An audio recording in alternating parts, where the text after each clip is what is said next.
이어서 전남 동부권과 서부권 소식 전해드립니다. 먼저 목포입니다. 김혜은 앵커, 본격적인 휴가철을 맞아 전남을 찾는 관광객 수가 크게 늘고 있죠. 전남의 관광 수요가 코로나19 이전 수준을 회복하고 있습니다. 올해 상반기에만 작년 한 해 규모인 5천만 명이 다녀갔는데 전라남도는 순풍에 돛을 달겠다는 각오로 관광산업 활성화에 나설 계획입니다. 보도에 김정대 기자입니다. 밤바다 위로 펼쳐지는 불꽃놀이와 공연을 즐길 수 있는 목포 해상 W쇼. 국내 최장 길이 해상 케이블카는 한 해에 90만 명이 찾는 목포의 효자 상품입니다. 지난해 목포를 찾은 관광객은 726만 명, 여수에 이어 전남 2위를 기록했습니다.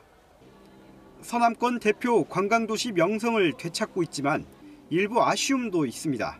숙박시설은 좀 호텔 같은 거 그러니까 그냥 좀 조금 비약했죠. 딴 데 비해는. 상권이 그렇게 많이 죽어있나? 약간 그런 생각이 좀 들긴 하더라고요. 코로나19 이전 수준을 회복하고 있는 전남의 관광 수요.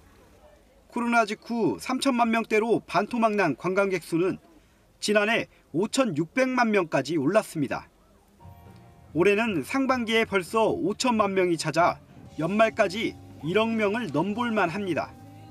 하지만 고급 호텔과 리조트 등 기반 시설을 잘 갖춘 여수 등 동부권과 달리 서남권은 상대적으로 취약한 실정. 기반 시설은 관광지 선정이나 체류에 영향이 큰 만큼 전남도는 동서부 균형 발전을 고심하고 있습니다. 장기적으로는 3조 원 규모의 남부권 광역 관광 개발 사업과 남해안 글로벌 해양 관광벨트 구축으로 고품격 숙소 등 기반 시설을 보강할 계획입니다. 일상 회복 이후 달라진 관광 산업의 흐름에 빠르게 발맞추는 것도 과제입니다. 어떤 대규모 관광보다는 소규모 힐링 그런 게 이렇게 발달되고 있고요. 또 어떤 디지털 기술력 향상으로 워케이션이라는 어떤 새로운 관광 형태가 이렇게 자리를 잡아가고 있습니다.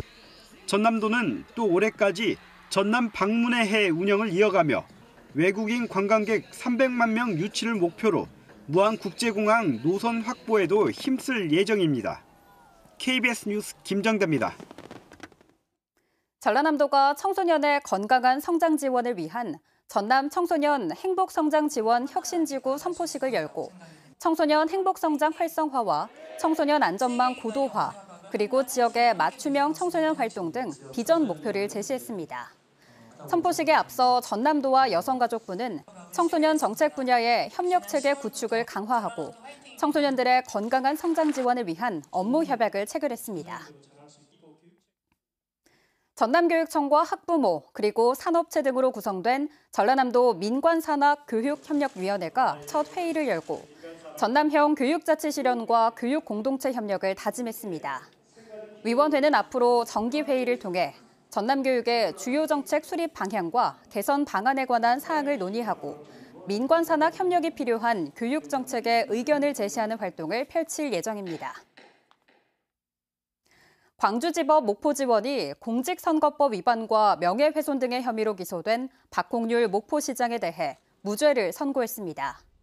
박 시장은 지난해 지방선거 과정에서 자신의 민주당 제명에 유력 후보가 관여하고 전직 목포시장이 시정 실적 홍보를 위해 수십억 원의 예산을 썼다는 의혹을 제기해 허위사실 유포를 한 혐의로 기소됐습니다.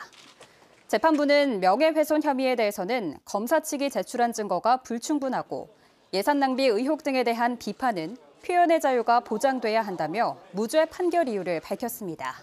지금까지 목포에서 전해드렸습니다.